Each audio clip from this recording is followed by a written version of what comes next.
Hi, my name is Alisha Wainwright. I'm an actor and also a very amateur boulderer, and here's what a day at the gym looked like for me. This V2 was actually a part of my warm-up, but I had some trouble with it and decided to include it in the video. I'm trying a different gym here today where the grading system and rooting style is very different. So in addition to learning that, I also just wasn't in tip-top form, but thankfully I had a really good attitude.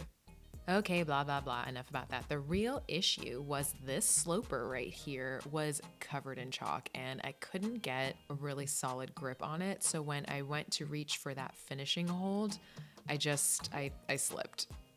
But that's okay, that's what you got your handy dandy little brush for. Give it a little brush and then what do you know, a lot easier to grip and Bob's your uncle.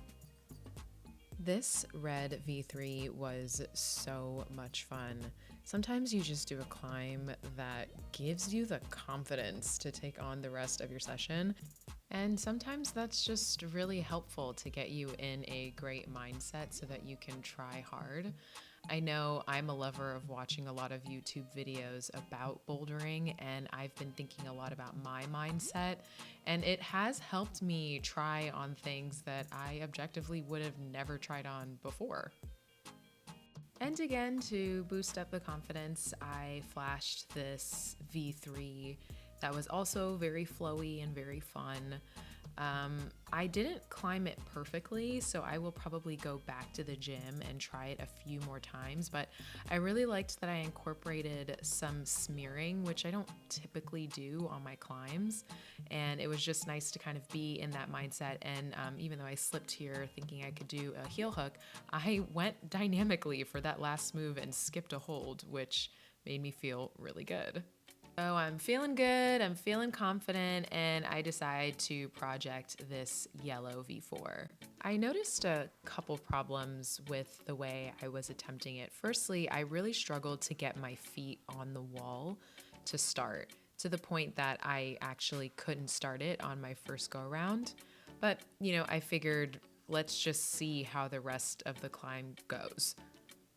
So I get my left foot up and then reach with my right hand to the left side of that hold and then pivot to the right. And once I'm comfortable, kind of drag my right leg up kind of lazily, but then have a good dynamic motion to get that left hold. And I did not have myself weighted properly, so I tried it again and did a sort of Gaston-y kind of move. Tried to get my right leg on so that I could reach for the finish hold, but I wasn't really reading the project well and hopped off.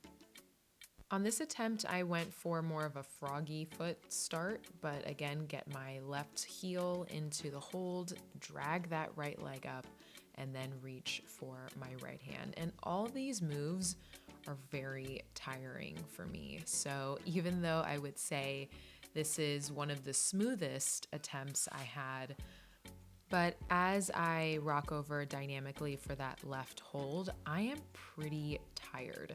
So I'm not really breathing. I'm getting a little stressed, realizing that I'm super close to finishing it, but this time I try and go with my right arm to match. And then once I get my hand on that final hold, I realize how bad that hold is. It's not a jug, it's a sloper.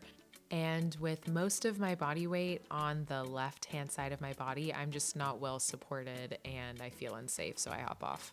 So at this point in my session, I'm pretty tired, but I'm still motivated to try again. But because this beginning start move is so exhaustive for me, I was just getting frustrated with how I kept sliding off the wall.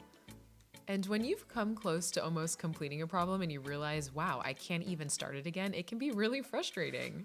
But I finally got up there and I decided to reach for the finish hold with my right hand, but that left leg was just kicking me off the wall and again, really frustrating. And then one of the gym coaches saw me working the problem and offered to show me that taking my left leg and keeping it centered would really help me not get kicked off the wall, and that putting my left leg up would knock me off the wall. So think about flagging and centering my body weight. So I tried to take his advice and be a good student, and I swapped my feet over, got that right leg up, and again, just wasn't really breathing and hopped off. And then we get to chatting about the beginning and look at the way he's starting the problem. On one of the footholds, he pointed out that there was a flat, which meant that rather than sitting my weight on top of the hold, I could actually pull away from the wall and press my foot against the hold to feel more secure. And that did take a lot of pressure off my upper body. And it took me a couple of times to understand the feeling in my body because I had done it so many times the way I had originally done it. It took a little bit to adjust, but once I did, it felt so much easier on my body. And something that he told me that I'm really taking to heart is as you become more of an intermediate climber, you will not successfully finish your boulders in one session. So he told me not to be discouraged of the fact that even though I didn't finish this boulder this session, I was obviously still learning and still growing, and that it may take me multiple sessions to finish projects, but that comes with the territory of getting better. So that was my session. Thanks for watching, and I'll catch you next time.